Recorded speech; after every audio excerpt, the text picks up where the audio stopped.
Hi guys, it's Angie with Fun Endeavors Tie-Dye Lab. Today I'm going to make a geode shirt. I've washed and dried my shirt, soaked it in a soda ash solution for at least 20 to 30 minutes. I wrung it out of my Panda spin dryer and so it's just barely damp.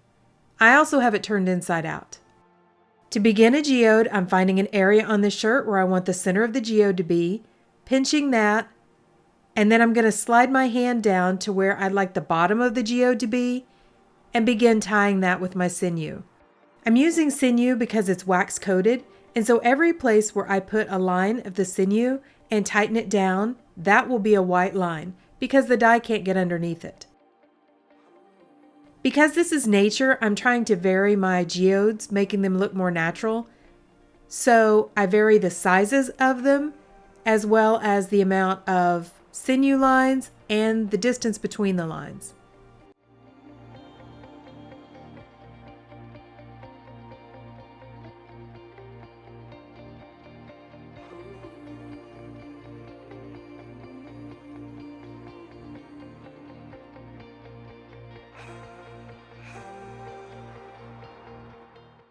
Now I'm finding another spot on my shirt where I'd like to begin another geode and repeating the process.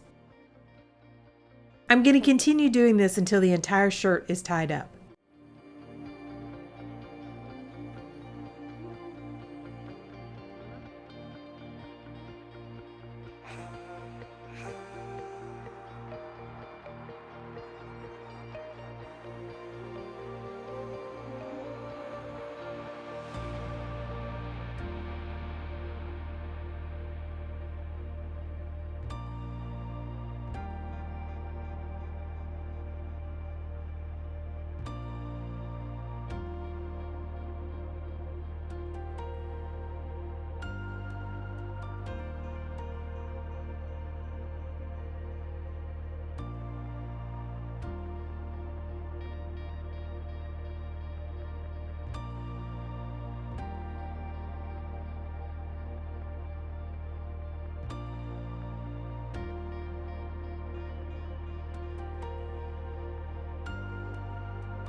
After the shirt is tied, I'm going to set it aside for a couple of days and let it dry out. I feel like I get better color saturation when I dye a thick fold like this if it's dry. For this shirt, I'm going to go ahead and dye it down in the muck. What muck is it's the excess dye and water and soda ash that runs out of the shirt as the ice melts. To process it in the muck means that you just take a container, put the shirt down inside of a container, and allow the shirt to sit in all of that muck or that runoff until it's rinsed out. So I've placed the shirt down inside of a plastic container, and I personally like to use plastic containers. I know some people use aluminum, however, the aluminum over time can develop little tiny holes and it will leak. And I want to make sure I don't have any dye leaking all over my dyeing area. If I ever use aluminum pans, I usually put them down inside of a plastic container so that if they do leak, it's not going to ruin my floor. As I mentioned before, when I dye a geode, I like to find a natural stone and use that as inspiration for my color palette. So for this shirt, I found a photo of blue agate and pulled out my color swatches and chose my colors according to that.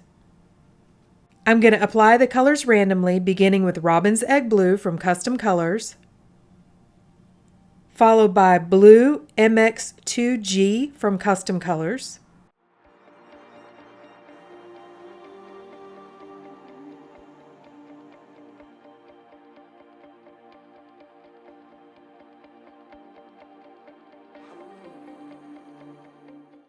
Royal Blue from Custom Colors,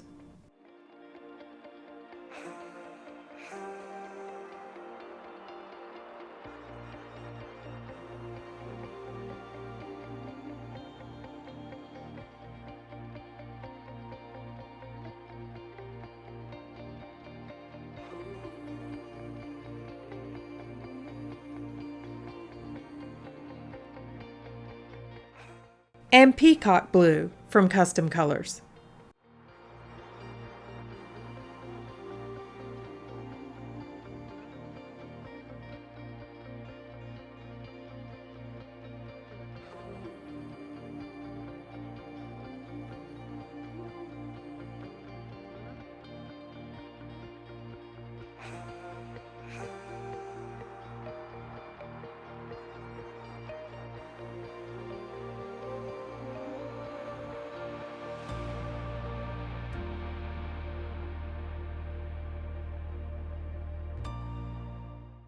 Then I'm going to sprinkle additional soda ash over the top of the dye. I add the additional soda ash so that I make sure I have plenty to react with the dye as the ice melts and runs through the shirt.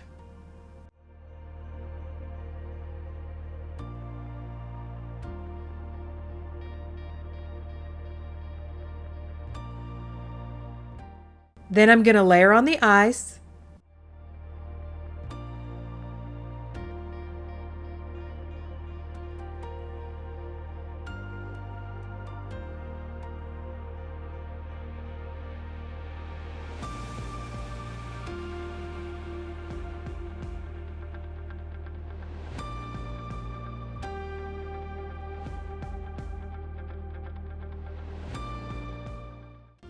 And over the top of the ice, I'm going to add a sprinkle of Ecru from Pro Chemical and Dye and Winter White from Pro Chemical and Dye. I'm adding these colors just to add a little extra dimension and depth and fill in some of the gaps. Then I'm going to set my container aside and not disturb it at all for 24 to 36 hours. It's important whenever you do a muck dye not to disturb your muck or your container at all in any way until you're ready to rinse it out. After 36 hours, I came back and rinsed out the shirt, washed it and dried it, and this is what it looks like. I really like how this one turned out. It's amazing to me how different each geode looks on a shirt like this. The olive or beige color that you see around the geodes, that is from the Ecru and the Winter White. It adds just a little bit of extra depth and dimension to the colors, I think. So if you've enjoyed watching this video, I sure would appreciate it if you would hit the big red subscribe button and subscribe to my YouTube channel. Thank you all for watching, and I hope you have a great day.